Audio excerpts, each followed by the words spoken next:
Good morning, everyone. This is Booney Docs. I wanted to hit this off with a joke real quick, right? Somebody in the comments in my last video sent me this one. Why did the bicycle fall over?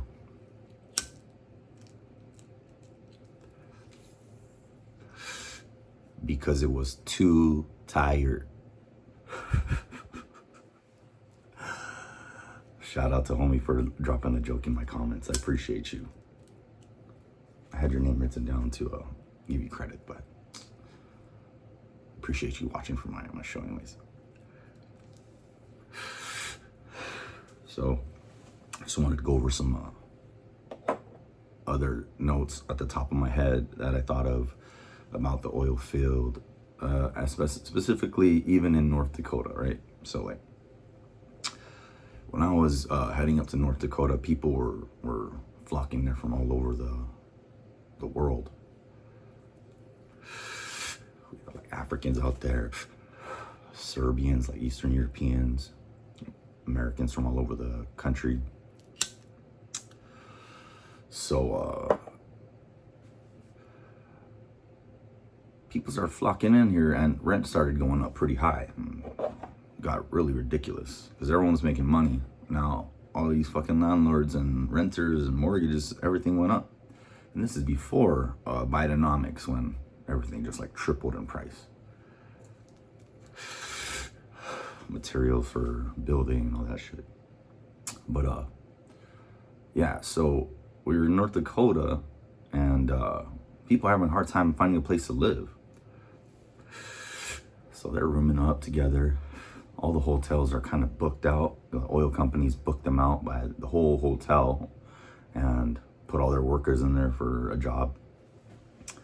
People are struggling to find places to live. Some people are even camping out in the parks. If you go through the parks in North Dakota, Williston, you used to see dudes sleeping in sleeping bags all over the fucking grass. Like, you used to see that. Not anymore.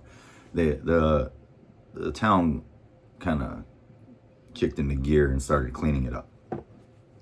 But the winters out there in North Dakota are no joke.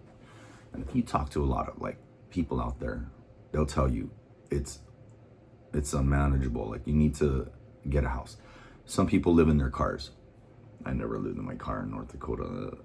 I was kind of scared to do that, but they were telling, because people like are literally freezing to death in their cars, right? So that happens. I've never seen it or experienced it, but yeah, I've been in a car that wasn't heated and it gets fucking cold. It's a real ice box. Anyways, so there are people in there that do live in their cars. Like I was there for a little bit, and I met a couple people that made it work, and they did live in their cars, right? So I met an old lady and I met a couple, and this old lady was a gem. She dropped me off at my man cam once when I flew in. She's like she ran the cab company there, and she actually built the cab company in North Dakota, in Williston. She said she was there for 2 years before I got there.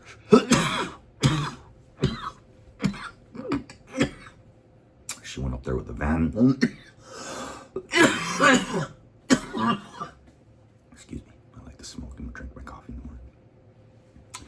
But she said she was there for 2 years, living in her vehicle, building up her cab company. Now she has 4 vehicles, and she's running people around Williston, Watford area. She might have expanded since then, but she was exceptional. This older lady, cool stories. She had everything going for her. She built her own business, and had much respect for her. And I was talking to her about the freezing in the car and everything, and she's like, "No, it's fine. Go to Walmart, get one of these space heaters for $15, and it did me fine." Respect, lady, respect. You did it, so it can be done. I don't want to do that shit. I felt the cold without a heated car, and I was like, no. So my buddy Thane, he was one of my favorite supervisors, right? He's cool as fuck. He was younger than me, but he had an exceptional like situation. He was cool. Dude got kicked in the face by a horse, right?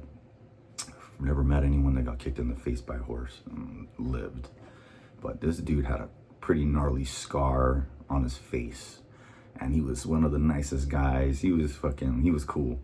He was rough too. Dude liked to scrap, likes to knock people out and shit. He's pretty rough. I love him.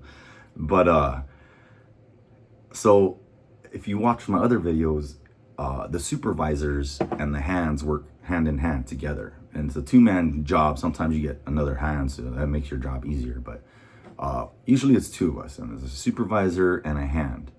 And the supervisor's job in my world is supposed to get you to the well and supposed to get you back to the man camp. That's part of the job description, right? And that's why they pay you well. You gotta pay for gas and do all that shit. But Thane had a girlfriend out in town and in Watford, and she was cute, you know. And she was from there, I believe, and he wasn't. He's not from there, so. But he was staying out in town, and our Canadian bosses were trying to fucking like control us, right? They wanted us to be in these man camps, right? Because we're getting paid every day, and they guess they felt they can take advantage of us like that. So they're like, you need to get them back and forth to the well. So my boss at the time, my supervisor Thane, he was staying out in town with his girlfriend, and he's like, hey John, I know I have to get you to the well or not, but do you mind if I just give you my truck and you can just drive to the location and go back, and you can just use, I'll give you money for gas and everything. And I was like, hell yeah, man, I'm cool with that. You know, like I don't, you trust me that much to give me your truck and fucking drive it back and forth to the well? No problems, man. Because he wanted to be with his girlfriend. I wanted some freedom, you know, to be alone and have some freedom to do whatever the fuck I want. Because I'm stuck with these guys all the time. Besides when I'm in my trailer sleeping and whatnot. So I was like, yeah, let's do that. But he's like, but the thing is, there's no heat in the truck. I was like, oh, okay, no problem. Bro, that's fucking miserable. Every time I got in that truck when it sat in the winters, it was fucked up. And at first I was like, I could do this, no problem. But like after 2 weeks, I'm like, oh my God, this hurts. You know, jumping in there, waiting for it to warm up. I'm like, oh, fuck. But I did it, you know, and he gave me gas money. I had a fucking experience with a flat tire, though. It was fucked up. It had a low leak in the tire. I was driving to somewhere, and then I had to pull into the fucking only gas station we had in like 30 miles, and their compressor was down, so I couldn't fill my tire. So I was like, fuck. So I tried to replace the tire. There was no fucking spare tire on this truck. And I was like, oh, man. Fuck. So I talked to these guys, and I was like, so what the fuck is people gonna do for the next 30 miles? You know, like, how do we get this done? And they're like, there's a mechanic shop just like down the street here. We've been sending them there. I'm like, cool. I load up, go down there, and I show up, and it's a small shop, you know. These two guys are outside, and they're like, what's up, man? I'm like, yo, they said I can come down here at the truck stop, and they said I can come down here and get air in my tire. And they look irritated and mad as fuck. They're like, yeah, they like to do that. It's like, oh, man. Like, sir, I just need some air in my tire, and I will be on the way. I'll even pay you, you know. And he's like, no, it's all right, man. Just pull up over here. And he fucking filled up my tires, and they don't want to. So I went and I bought like 4 drinks from their shop, you know. And thanks a lot, man. Appreciate your help. And I was like, fuck, man, what a situation. And these guys are white guys from North Dakota, you know, they don't want to see me around here. I know that, you know, it's like, whatever, dude. I just need to fucking get in and get out. Anyways, I fucking rolled, I did that. I rolled back into my well. No, that was during the day. I had to work at night. So I had a couple hours to kill before I had to be back at the well. So I was, what was I doing? I made the truck back to the well. I brought the truck back to the well. And Thane said to give the truck to someone else to use while we're at work. And I was like, okay, good to go. So I gave the truck to his buddy that was another supervisor that I didn't really know. He just kind of showed up and started working, and he was already a supervisor. So I gave it to him, and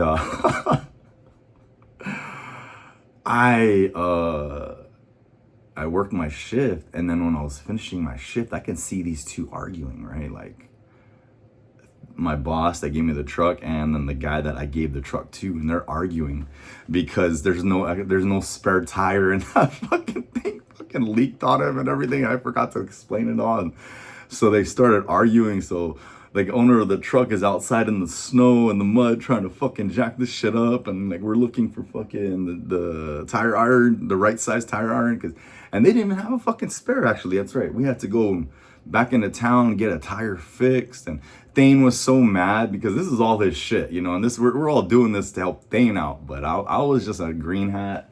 I didn't question a lot of shit. I just like, all right, man, let's do it. Let's do it. I'm game for pretty much most things, you know, like I'm pretty cool about it. Like I'll let you know when I've reached my threshold, and I don't want to do that shit. That's why I left the oil field. They just told me to do some shit, and I was like, no, I'm good. I'm not gonna do that. Call me when you need me. I fucking got in my truck and loaded my shit and bounced. And they never called me back, which is fine. It's not uncommon for guys, 10-year guys, if you talk to 10-year guys in the oil field, or any guys that have been in the oil field a while, it's not uncommon for them to move around company to company. A lot of companies, you know, like they work a lot of different companies. It's very uncommon to find a guy that's been at the same company the whole time for like 5-10 years. I've never seen that. I'm sure they're out there, but I've never seen it. It's a real unstable turnaround rate. But anyways, yeah, living in your cars, that was my story about that truck, right? And then, yeah, much respect. I saw that whole fucking situation with that truck brewing, because that was like a secondhand fucking Toyota Tundra, right? And people we were in the oil field, they're all driving these lifted diesel trucks, you know, and they don't give a shit about no little Tundra. And like other people, they've been teasing me driving that shit around. Like, it was a nice little girly truck. I'm like, man, shut the fuck up. This ain't even in my truck. But I'd keep this truck if they gave it to me. But yeah, that was like one of my stories. The winters in North Dakota in a vehicle with no heat. That truck had no heat. My Jeep Patriot, that sucker was nice. You click it a couple times, it'll start right up, and it had heated seats, and the heat would be on, like the settings. So once I get in that thing, like 20-30 minutes while I'm getting ready for work, and I fucking bounce in it and go, it's nice and cozy in there. But damn, when I was in that Tundra, it was just like, bro, this ain't right.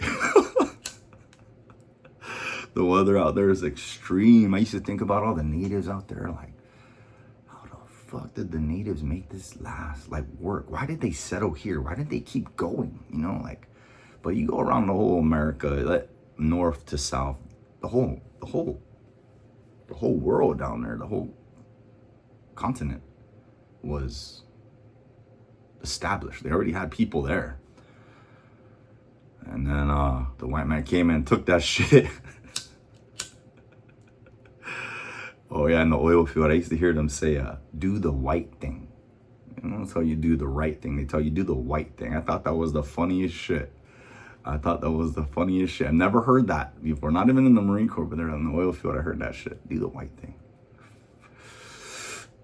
That's some white power shit.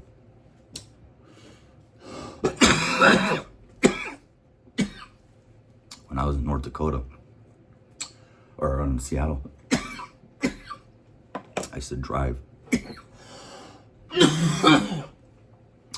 From Seattle to Idaho, back and forth.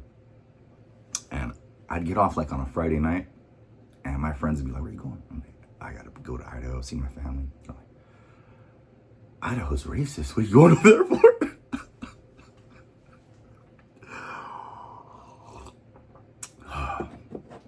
My experience with racism in America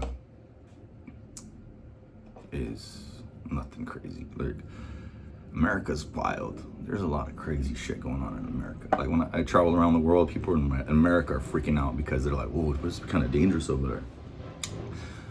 It is, bro, but America's more dangerous. You know? Like, America's more dangerous than a lot of the countries. But my experience with racism isn't that bad. Like there is racism. There's racism everywhere you go, but I never had a real problem with it. Like I've been looked at funny in small towns, you know, trying to get food, but it's just because you're not the same as everyone else in their small town. You know, you look different. No problem. But also brings me back to that last topic I was talking about. I met another couple. Actually, I met a lady in the laundromat in North Dakota who told me her and her husband were living in their car and camping out at the national forest up there. Yeah, national forest, not a national park. It was a forest. And those national forests are pretty cool, right? If you don't know about them, you can go camp out there on the same spot for like 2 weeks. Then all you gotta do is like pick up and go to like the other side of the national forest and stay on that side for another 2 weeks. And it's BLM land. I'm not sure if national forest and BLM land is the same. I think it might be. I better get smart and correct myself on camera. But I met a girl, she was in there, she was telling me in the laundromat, like, yeah, we're trying to make it work out here, but my husband's having this trouble getting back and forward from work to where we're at. And she was trying to explain to me where they're at, some Forest Service or a national forest. And I'm like, oh, that sounds like too much work to do this, you know?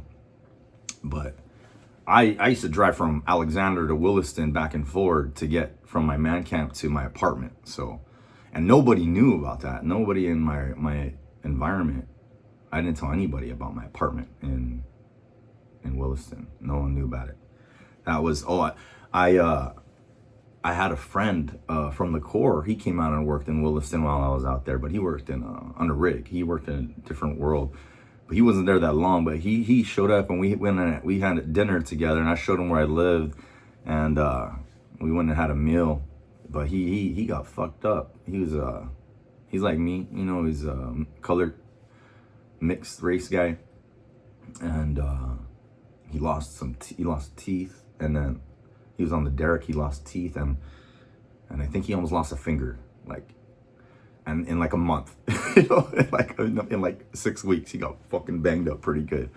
So he was like, I'm gonna go home.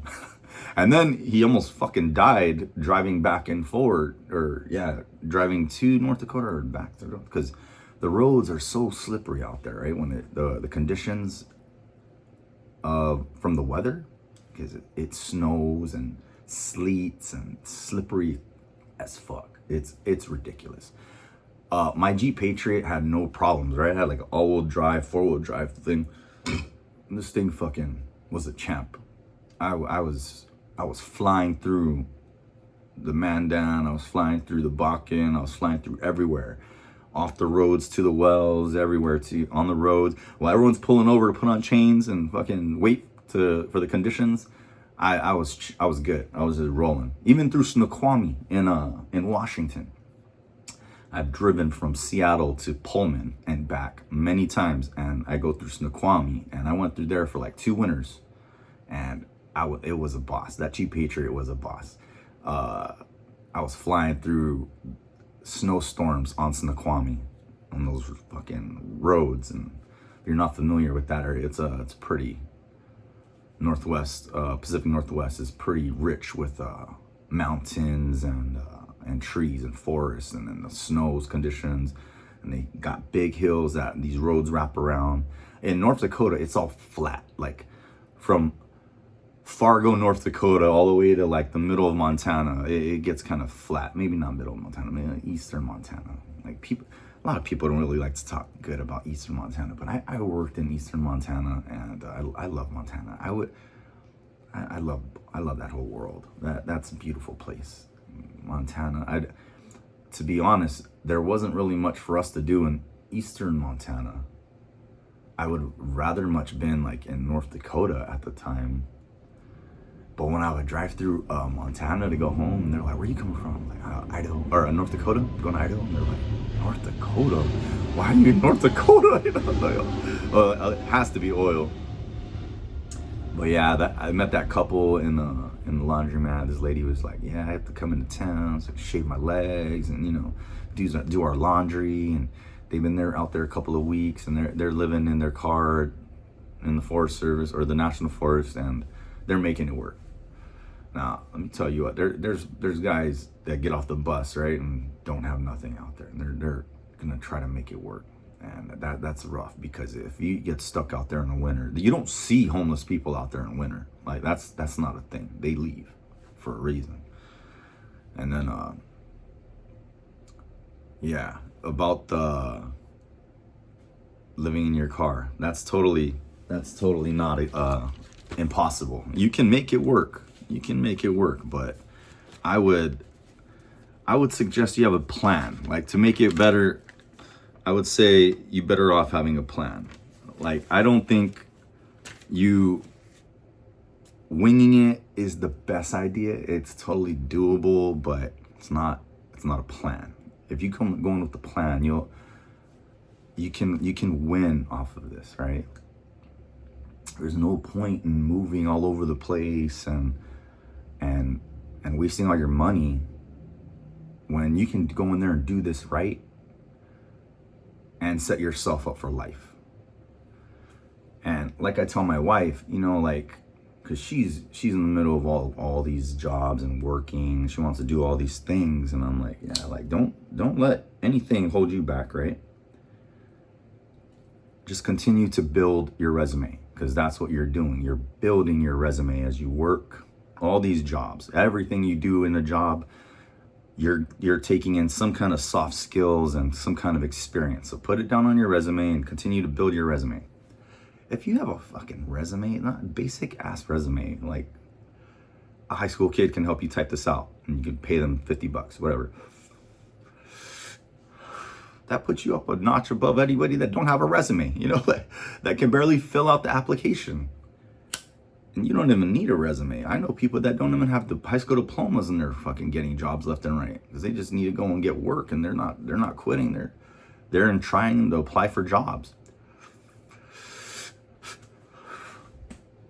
Now, I know 30-year-old guys that never worked a job longer than 3 months. Now, that's a problem, right? Especially if you want to have a family.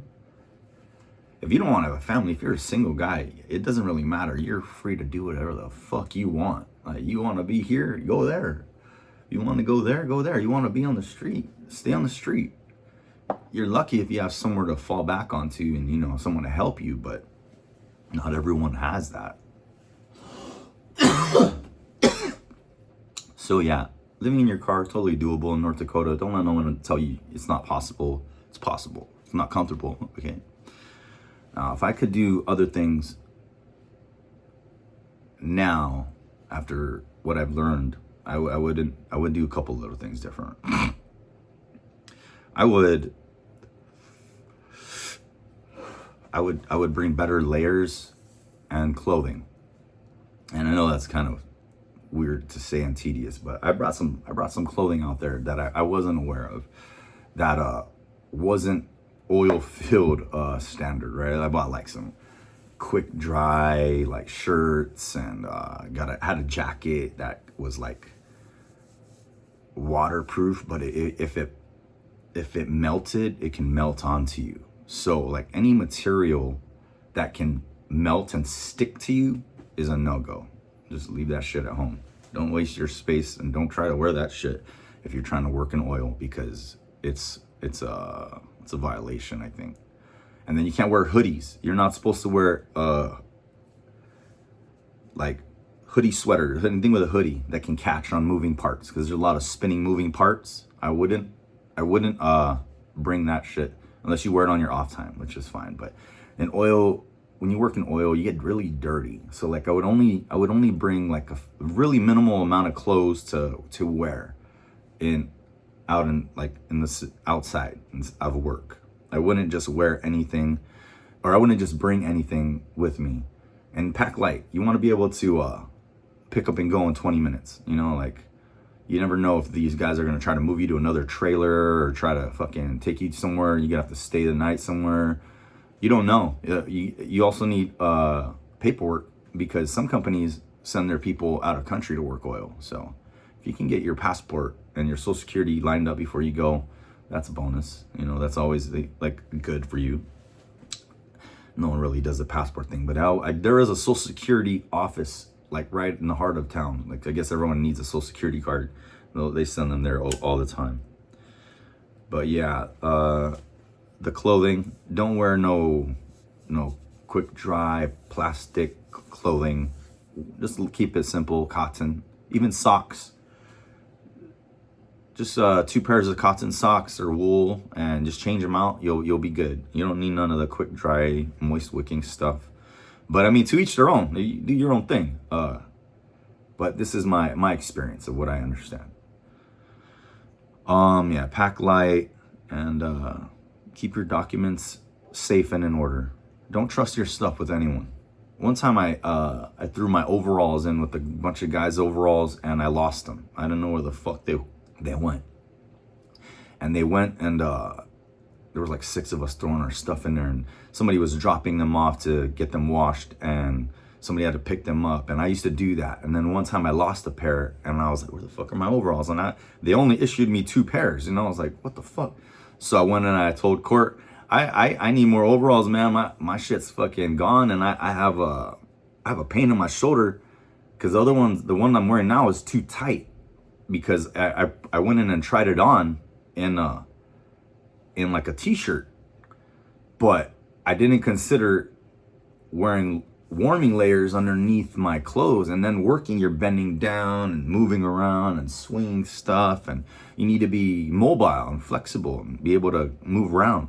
So I just increased the size, like maybe an inch or 2 on my overalls, and they're all FR stuff, right? So I was able to layer up underneath and be more warm, and it was beautiful, man. Like in North Dakota, it got down to like -15, -20, and then there's wind, and then you're out there swinging hammers and moving pipe, and you're sweating, right? And you sweat in this weather in -10. 0 degrees to -15, you'll sweat, no problem. And you'll see all our beanies are all frosted out because it's sweat through, and then it's frozen, and sweat on our faces, and it's freezing, and it's on our clothes. So we'll go and I'll take off some layers, even in the freezing weather, and I'll just wear like a shirt or like a small little Under Armour 4.0. I bought a bunch of those. The Under Armour 4.0 saved my ass out there. And I'd wear one of those and just my overalls, and I'd be working and drying out and staying dry, and then when I'm done, I'll go wipe up and dry off, and then I'll start adding my layers on again once it starts to get cold.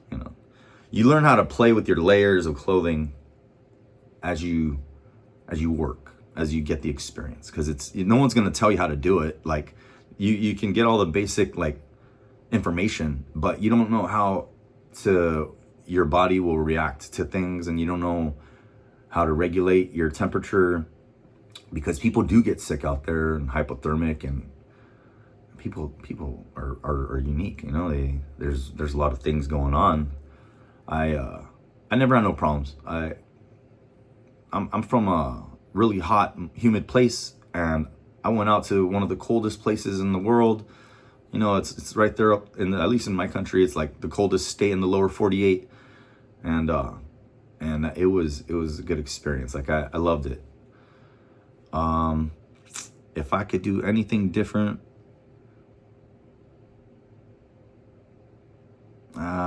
can't think of it right now, but let me think on some more notes and some ideas, and I'll get back to you. Thank you for joining me. If you want anything, if you want me to cover anything in the oil field, just ask me and I'll try to make a video on it. Have a good one.